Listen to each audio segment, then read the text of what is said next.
Assalamualaikum warahmatullahi wabarakatuh. Hai, perkenalkan nama saya Dwi Larasati dengan NIM 0104201022 dari kelas MDA semester 4. Di sini saya akan menjelaskan tentang komunikasi dan motivasi dalam organisasi. Mau tahu penjelasannya? Baiklah, di sini saya akan menjelaskannya. Pertama, dalam Kamus Besar Bahasa Indonesia, komunikasi adalah pengiriman dan penerimaan pesan atau berita antara dua orang atau lebih sehingga pesan yang dimaksud dapat dipahami. Kata komunikasi berasal dari bahasa Latin, yaitu communicatus, artinya berbagai atau menjadi milik bersama dan mengacu pada upaya yang bertujuan untuk mencapai kebersamaan. Komunikasi organisasi adalah pengiriman dan penerimaan berbagai pesan organisasi di dalam kelompok formal maupun informal di suatu organisasi. Bila organisasi semakin besar dan kompleks, maka ia akan mengakibatkan semakin kompleksnya pula proses komunikasinya. Dan ini termasuk dalam pengertian komunikasi organisasi.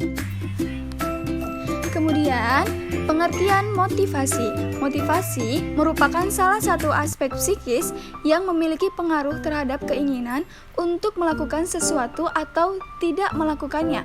Motivasi itu berasal dari bahasa Latin yang artinya mover, yang berarti dorongan atau menggerakkan.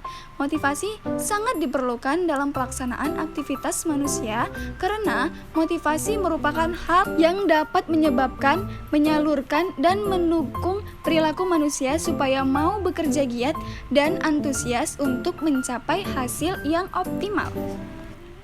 Kemudian, adapun pentingnya komunikasi dan motivasi dalam organisasi. Yang pertama, komunikasi meningkatkan motivasi dengan menginformasikan dan mengklarifikasi karyawan tentang tugas yang harus dilakukan. Yang kedua, komunikasi adalah sumber informasi kepada anggota organisasi untuk proses pengambilan keputusan karena membantu mengidentifikasi dan menilai tindakan alternatif. Selanjutnya yang ketiga, komunikasi juga memainkan peran penting dalam mengubah sikap individu, yaitu individu yang terinformasi dengan baik akan memiliki sikap yang lebih baik daripada individu yang kurang informasi. Selanjutnya, komunikasi juga membantu dalam bersosialisasi. Dalam kehidupan saat ini, satu-satunya kehadiran individu lain mendorong komunikasi. Juga dikatakan bahwa seseorang tidak dapat bertahan hidup tanpa adanya komunikasi.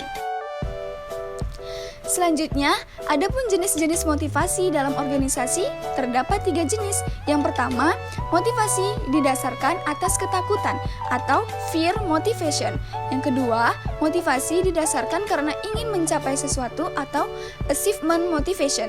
Yang ketiga, motivasi didorong oleh kekuatan dari dalam atau inner motivation. Nah, dari penjelasan yang telah saya jelaskan tadi, dapat diambil kesimpulan bahwa komunikasi organisasi dapat didefinisikan sebagai pertunjukan dan penafsiran pesan di antara unit-unit komunikasi yang merupakan bagian dari suatu organisasi tertentu. Suatu organisasi terdiri dari unit-unit komunikasi dalam hubungan-hubungan hierarkis antara satu dengan yang lainnya dan berfungsi dalam suatu lingkungan. Motivasi adalah suatu perubahan yang terdapat pada diri seseorang untuk melakukan sesuatu guna mencapai suatu tujuan. Di samping itu, pemberian motivasi sebagai bagian dari actuating sangat penting untuk menggerakkan anggota berbuat sesuatu untuk mencapai suatu tujuan. Baik, mungkin itu saja yang dapat saya sampaikan. Semoga bermanfaat bagi saya dan juga kita semua. Dan apabila terdapat banyak kekurangan dan kesalahan, saya mohon maaf. Saya akhiri. Wassalamualaikum warahmatullahi wabarakatuh. Dah, terima kasih.